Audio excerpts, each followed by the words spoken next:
राज्य में राजा विश्वराज अपनी 5 बेटियों के साथ बहुत खुशहाल जीवन जीता था। उनकी बेटियां सुजाता, आर्या, पद्मा, अनन्या और सबसे छोटी रत्ना सभी अपनी अपनी खूबियों के लिए जानी जाती थीं। राजा अपने बच्चों से बहुत प्रेम करता था और उनकी शिक्षा को लेकर बेहद चिंतित था। उन्होंने अपनी बेटियों को जंगल के गुरुकुल भेजा ताकि वे जीवन की गहरी शिक्षा पा सकें। कई वर्षों तक गुरुकुल में अध्ययन करने के बाद एक दिन बेटियां महल वापस लौट आईं। राजा ने उनके स्वागत के लिए एक बड़ा भोज आयोजित किया। महल में हर कोई आनंदित था। उसी भोज में राजा ने अपनी बेटियों की शिक्षा को परखने का निर्णय लिया। राजा ने उनकी बेटियों को भोज के कक्ष में आमंत्रित किया। मैं चाहता हूं कि तुम मेरी बेटियों से ऐसा सवाल पूछो जिससे मैं जान सकूं कि उन्होंने गुरुकुल में क्या सीखा है। महाराज, हम सब जानते हैं कि आप अपनी बेटियों से असीम प्रेम करते हैं, लेकिन हम ये जानने के लिए इच्छुक हैं कि आपकी बेटियां आपसे कितना प्रेम करती हैं। यह सुनकर राजा उत्सुक हो गया।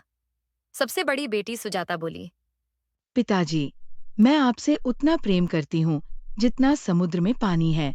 राजा यह सुनकर मुस्कुराया और संतुष्ट हुआ। दूसरी बेटी आर्या बोली, पिताजी, मेरा प्रेम आपके प्रति उतना है जितना प्रेम आप अपनी प्रजा से करते हैं। राजा ने इसे स्वीकारते हुए सर हिलाया। तीसरी बेटी पद्मा बोली, पिताजी, मैं आपसे उतना प्रेम करती हूँ जितना सूर्य पृथ्वी से करता है। राजा को यह सुनकर गर्व हुआ। चौथी बेटी अनन्या ने कहा, पिताजी, मेरा प्रेम आपके प्रति उतना है जितने आकाश में तारे हैं। राजा ने उसकी प्रशंसा की। जब सबसे छोटी बेटी रत्ना की बारी आई तो उसने कहा, पिताजी, मैं आपसे उतना प्रेम करती हूँ जितना खाने में नमक जरूरी होता है।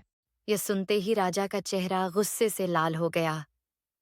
उन्होंने सोचा कि उनकी सबसे प्यारी बेटी ने उनके प्रेम की तुलना नमक से क्यों की।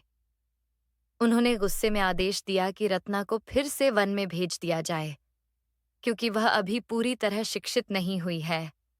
राजा के आदेश का पालन करते हुए मंत्री ने रत्ना को वन ले जाने की तैयारी की, लेकिन वह राजा को उनकी भूल का एहसास दिलाने के लिए योजना बनाने में लग गया। मंत्री ने महल के रसोई घर में 3 अलग-अलग थालियां तैयार करवाईं। एक में बहुत ज्यादा नमक था, दूसरी में नमक बिल्कुल नहीं था और तीसरी में स्वादानुसार नमक था।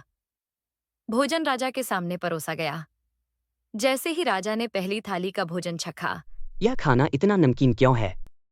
महाराज, कृपया दूसरी थाली का भोजन भी चखें। राजा ने दूसरी थाली का स्वाद लिया और कहा, यह खाना तो बिल्कुल फीका है। तब मंत्री ने तीसरी थाली की ओर इशारा किया।